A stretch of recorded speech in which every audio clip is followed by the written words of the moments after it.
Hello, Cupcakes. Welcome to another edition of Cupcakes Comic Reviews New Comic Book Day review. I know I'm a day late, but that's because we had a blizzard here in Canada land, and because of which I didn't go to my store yesterday. But today I did go, and it was super crowded, but I was still able to procure some good comics. So without further ado, let's start with the list. Starting with Absolute Superman. Welcome to Smallville. Again, this is by Jason Aaron. It's issue 6. It's been pretty good. I don't know if this is the end of the first arc because most of the Absolute books have ended on arc 6. But yeah, this brings him back to Smallville. So yeah, I am excited to read this. Next one, we have Power Lords. So Power Lords was a toy from the 80s about this guy who finds this jewel and he turns into Adam Power, who finds this jewel and he turns into a Power Lord. And Nacelle is the company that acquired the rights to all these characters like Biker Mice from Mars, Power Lords, Sectaurus, and a couple of other toys from the 80s, and they're now making comics of this.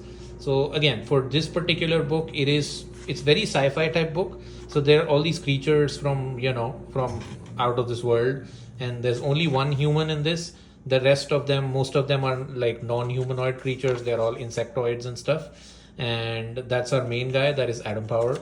But I'm enjoying this book. That's him. So he doesn't have the power jewel now because that's been stolen from him, and he's trying to get it back from these alien races. Yeah, but this is pure action, and it's got some sci-fi and time travel, and it's a really cool book. So I suggest everyone checks it out. I don't know who the creative team is, Matt Hodson or V. Ken Marion. Never heard of them. But then this book is a solid read. You don't need to know anything about anything. Just dive into Power Lords issue 1 and then start reading, and then you should be able to follow. Next one is the G. Willow Wilson Poison Ivy. And here also they changed the artist, just like Absolute book. And the cover, this is purely a cover buy for me because it's such a gorgeous cover. And it is done by, the cover is by Kyong Eom. So not familiar with them, but then that's the one who drew this. And I like Ivy a lot. And this is issue 32, and this book is kicking ass and taking names. So yeah, it's a great book, and I hope that everyone gets to read it. It's going to make a fantastic omnibus. So when you read everything together, then yeah, this is a great story. So she's dealing with the Gray, which is again like you have the avatar of green, avatar of blue, and avatar of red, which is basically Swamp Thing and the Animal Man and Aquaman. So there is also the Gray, and the Gray is basically like another form of rot. And the Gray tasks Ivy to do certain tasks for it, and then Ivy is trying to trying to reason with the Gray. So that's what the story is, and it's a fantastic read, and with a great cover, the best cover of them all. And I just love Ivy, so I usually buy most of her covers and stuff. Speaking of hot covers, another hot cover is I Was a Fashion School Serial Killer. So this is by Doug Wagner and Daniel Hilliard. So these guys have done books like Plastic. They've done books like, of course, this one, and then Vinyl is another book which they've done, and then yeah. So they always have like a weirded out concept. So in this case, this is about this girl who's apparently in a fashion school learning fashion design and stuff. But then she's got like that Dexter kind of personality where she like kills serial killers and stuff. So they always take a weird concept and like try to like heighten it. So if you've never read anything by Doug Wagner, I would suggest start with Plastic. Plastic is the best thing he's ever done. And there's also Plush, which is about furries and stuff. So like I said, they always take a weird concept and like make it something new. And Daniel Hilliard artwork is sublime. So yeah, so very, very eager to check this out. The next one is a cover by Dan Panosian, and this is written by Ram B, art by Anand RK. And then this is Resurrection Man. So Resurrection Man is a lesser known DC hero. So his whole gimmick is that he dies and he's born with a different power every time he resurrects. But the power he's born with is something related to the way he died. So for example, if he died from a plane crash or he was flying in midair, then he will have flight powers. If he was electrocuted, then he will have electric powers. If he was frozen under ice or something, then he might have ice powers. So you always never know what you're gonna get. It's like the jackpot kind of situation. And then yeah, so this is a new take. So there was a new 52 run of I think the character is called Mitch Shelley, which I read. But then this is a new run by Ramvi. So I'm like eager to see what Ramvi does with this character and all. And it's called Quantum Karma. So that title like spoke to me. So yeah, and this is such a weird cover that it just spoke to me and I had to buy it. So there is that. Okay, next one is Al Ewing and Al Ewing's Green Lantern issue number 1. Again, this is a book about the Absolute Universe Green Lantern, and I know Jo Mullen. This is Jo Mullen on the cover, and she looks all grown up and stuff. But I've been told by people that mostly the book focuses on Hal Jordan and generally what's up with the Green Lantern Corps. But the Absolute Green Lantern is Jo Mullen in this universe. They've confirmed that. So yeah, so let's very eager to see like how she fits into the whole thing. And yeah, I've heard that most of these Absolute books, I've read all the Absolute books, and generally they all like are very dope. So and this is another one for the collection, and let's see what Al Ewing delivers here. Okay, this one is the Frank Miller cover for Daredevil Cold Day in Hell. This is written by Charles Soule. And yeah, so I'm curious to see, like, this is more of what he does is like an old man Daredevil kind of a thing, like Mark Millar did with Wolverine. And yeah, so this is an independent story. It's not in the Marvel continuity, 616 continuity at least. And then yeah, I had to buy this Frank Miller cover because yeah, Frank Miller's art has been hit or miss in these past days, but this cover looks nice. Reminds me of his old school stuff he did. So I got this. And it's an expensive book.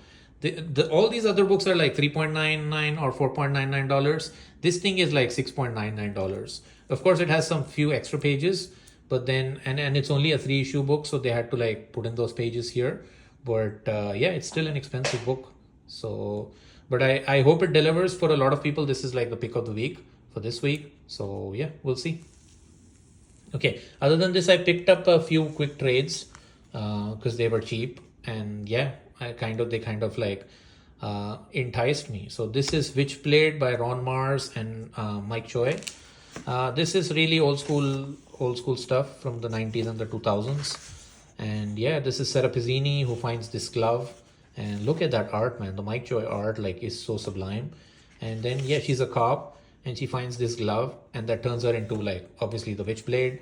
And then she fights forces of crime and the forces of evil, of course, because why wouldn't she? So yeah, and I like the art, and Ron Mars has done a lot of like Silver Surfer stuff, which I really like. So he's a good writer. So yeah, that's why I picked up the Witchblade trade paperback. I've read multiple iterations of Witchblade, but it's always good to reread, when you find a collection. Then the next one is a book I have no clue about. It's by Frank J. Barbary, Victor Santos. It's about violent love. It's about these two characters, and they were supposedly notorious criminals. And and they fall in love. So that's what the book is about. I don't have much idea, but I kind of like the style of the art, and that's the reason why I picked this up, because it's like, and it's set in like 1969, so it's got that old school 70s vibe, and it's like a crime book, and it's a romantic book. So good love is not safe. And then Daisy Jane and Rock Bradley were two of the most notorious bank robbers in the American Southwest. And then they fell in love. So yeah. So again, I don't know nothing about the creators. I mean, it says that he's done 5 Ghosts. I've not read that. It says he's done Polar. I've not read that. But yeah, I mean, I like the Nerdist reviews. I used to follow the Nerdist channel before. So great pacing, stunning visuals, awesome characters, violent love is brilliant stuff. So yeah, I don't even know when it came out. And are there like, it says volume 1. So is there like multiple volumes to this? But yeah, the art style speaks to me. I don't know if Victor Santos is the artist probably, then he does a fantastic job. Next we have, like I was mentioning, so Doug Wagner and Daniel Hilliard. This is a collected edition of Vinyl. So Vinyl I read on a Hoopla digital kind of an app, and I really liked it, but I didn't own it in like in a physical book. And again, this is Doug Wagner and Daniel Hilliard I was talking about earlier. So this book is about so there's this underground bunker, and there are these like religious fanatics, like a cult, and then they're trapped in there with a serial killer, and they have like an apocalyptic countdown for this bunker. So it only opens after like a year or something. So basically, it's a bunch of these religious fanatics who are evil themselves trapped in with this serial killer. So again, weird concept, but totally works. Art is fire. So again, eager to reread this. I've read this before, but then eager to dive in again. And the last book is, it's a little personal for me because this is like something I read as a kid. This is the Ian Fleming James Bond comic books, which came in 1987. And the ones I read were in color, but this one is in black and white. And I don't mind it, but I never got like the full story. I got like a bunch of issues. So I got this major, big sized book by Titan Books. It's if I do like a comparison with a trade, this is like really big. So yeah, it's full artwork. And then again, this is old school art. This is not for everyone, but I'm a big James Bond fan. My dad is also a big James Bond fan. So and I like these comics. I read like as a kid, I had like single issues of this. So yeah, super curious to check out a 007 adventure. And that's it for this week. Thank you for joining. Thank you for watching. If you have any comments or any questions, then please drop the like and put the questions in the comments. I will be 100% sure to reply to them. But for now, thank you and have a good time, guys. Thanks.